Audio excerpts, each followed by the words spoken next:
ये असल में इलेक्शन के बाद जब आप देखोगे ना, फिर ये एक मंच पे आएंगे। ये सिर्फ अब पाखंड है। ये फिर एक मंच पे आएंगे, फिर मेरे सामने खड़े रहेंगे। मुझे सब समझता है, और ये शहर की आवाम को सिर्फ गुमराह करने की सिर्फ ये प्लानिंग उनकी अपनी।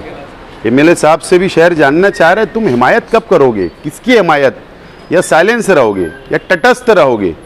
ये मैं समझता हूँ एमएलए साहब ने इसका जवाब शहर की आवाम को देना चाहिए। और ये डराने वाली जो राजनीति है, हमारे ही अपने बीच के कुछ लोग ये उम्मीदवारी मत करो डराते हैं, तुम मत करो गिर जाओगे, तुम मत करो, तो ये सब भी बंद होना चाहिए। और इतना कॉन्फिडेंस है हमारे अपने आप के ऊपर कि हम बिना खासदार बिना मंत्री के भी शहर में विकास और डेवलप कर सकते।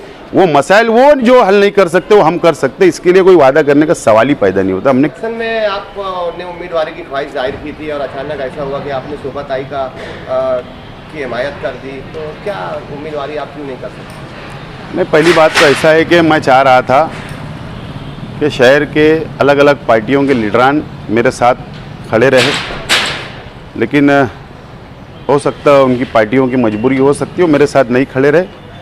और इसके लिए मैंने देखा कि अगर मैं इलेक्शन लड़ूंगा तो हो सकता है कि दूसरी पार्टियों को उसका फ़ायदा ना हो जाए।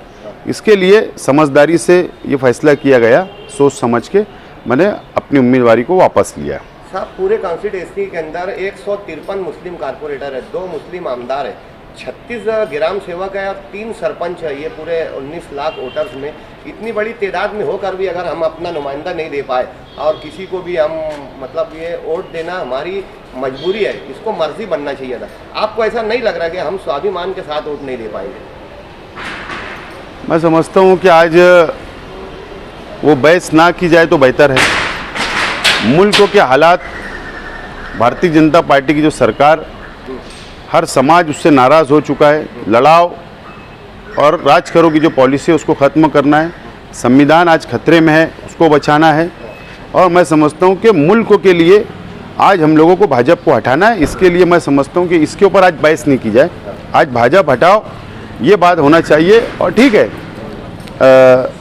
हर समाज हर धर्म का वोट परसेंटेज के हिसाब से उम्मीदवारी दी जानी चाहिए, लेकिन नहीं मिली इसका अफसोस ज़रूर है, उसकी शिकायत ज़रूर है। लेकिन आइंदा कोई मौके से हम लोग इस बारे में बातचीत पार्टियों से करना पड़ेगा।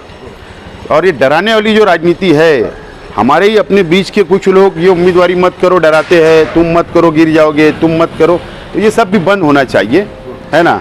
और आने वाले सेकुलर पार्टियां जो अपने आप को बोलती है, तो उन लोगों ने भी बैठकर संजीदगी से अब सोचना चाहिए कि वोट परसेंटेज के हिसाब से उम्मीदवारी मिलना चाहिए। बेशुमार लोग आपके बोलने पर आज अलायंस को वोट देने के लिए तैयार है, तो शहरी मसाइल को लेकर आपसे क्या मुतालबात उनसे किया और उनकी जानिब से आप क्या यकीन डाली? ऐसा है कि मैं समझता हूँ कि हमने जो हिमायत की डॉक्टर शोभा बच्चाओं की, कांग्रेस पार्टी के उम्मीदवार की, एक अलायंस में है, मैं शरद पवार साहब की पार्टी में हूँ, अलायंस में हूँ। मेरी जिम्मेदारी थी कि हिमायत कर देना चाहिए बिना कोई वादे के। मैंने बिना कोई वादे के शहर का विकास, शहर का डेवलप का कोई वादा मैंने नहीं करते हुए उम्मीदवारी उनका हिमायत का ऐलान कर दिया हूँ। और मुझे मेरे अपने आप पर और मेरी पार्टी के वर्करों पर और शेख रशीद साहब ने जो हमको सिखाया, उसके ऊपर इतना कॉन्फिडेंस है हमारे अपने आप के ऊपर कि हम बिना खासदार बिना मंत्री के भी शहर में विकास और डेवलप कर सकते। वो मसाइल वो जो हल नहीं कर सकते वो हम कर सकते। इसके लिए कोई वादा करने का सवाल ही पैदा नहीं होता, हमने किया भी नहीं। तो पार्लियामेंट इलेक्शन में बहुत कम फीसद रहता है और इस साल गर्मी भी कुछ बहुत ज़्यादा है, तो वोट का फीसद तनासुब ज़्यादा रहे, उसके लिए कोई? मैं ऐसा मानता हूँ कि उम्मीदवार ने जारी सोचना चाहिए। हर शहरी की जिम्मेदारी है, हर वोटर की जिम्मेदारी है वोट का फीसद बढ़े। हमारी भी अपनी कोशिश जारी है, लेकिन उम्मीदवार ने आज भी वक्त है। कोई नहीं बोल रहा है, लेकिन आज मैं बोल रहा हूँ कि उम्मीदवार और इंडिया अलायंस के वरिष्ठ नेताओं ने उम्मीदवार को मालेगांव में बुलाना चाहिए। सभी सियासी पार्टी इंडिया अलायंस के लोगों को लेकर बैठना चाहिए और उसके ऊपर एक लाएमल तैयार करना चाहिए। और हमारे आज जो उम्मीदवार है वो कोसों इससे दूर है, पता नहीं ना जाने क्यों। ये सवाल मेरे जैसे कार्यकर्ताओं के नहीं, हज़ारों लोगों के मन के अंदर ये सवाल है। इसका जवाब कैंडिडेट ने देना चाहिए, ऐसा मेरा व्यक्तिगत जाति मत है। डॉक्टर शोभाताई बच्छाव जो धोए मालेगांव पार्लियामेंट कंस्टिट्यूंसी के उम्मीदवार है, ऐसा नहीं लगता कि आपको उनकी गलतियां उन्हें गिरा सकती है? अब उम्मीदवार को अच्छा बुरा समझना चाहिए और हम तो कर्तव्य निभाएंगे, वोट देंगे, वोट दिलाएंगे, फीसद बढ़ाएंगे, सब कुछ करेंगे हम। लेकिन मैंने कहा ना कि आज भी वक्त है, आज 7 तारीख है, 20 को मतदान है, काफ़ी वक्त है, 12 दिन बहुत काफ़ी होते हैं।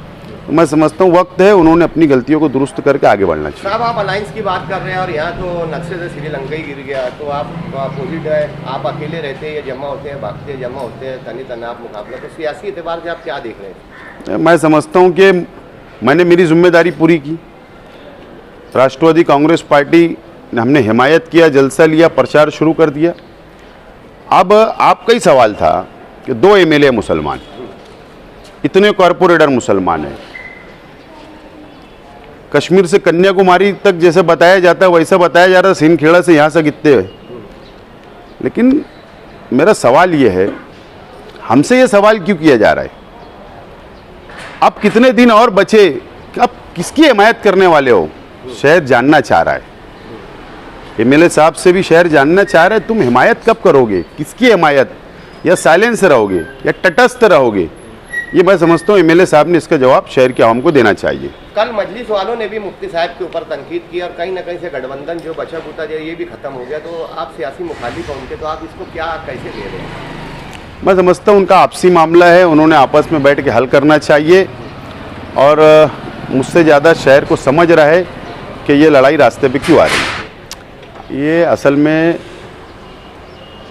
इलेक्शन के बाद जब आप देखोगे ना, फिर ये एक मंच पे आएंगे। ये सिर्फ अब पाखंड है, ये फिर एक मंच पे आएंगे, फिर मेरे सामने खड़े रहेंगे। मुझे सब समझता है और ये शहर की आवाम को सिर्फ गुमराह करने की सिर्फ ये प्लानिंग उनकी अपनी।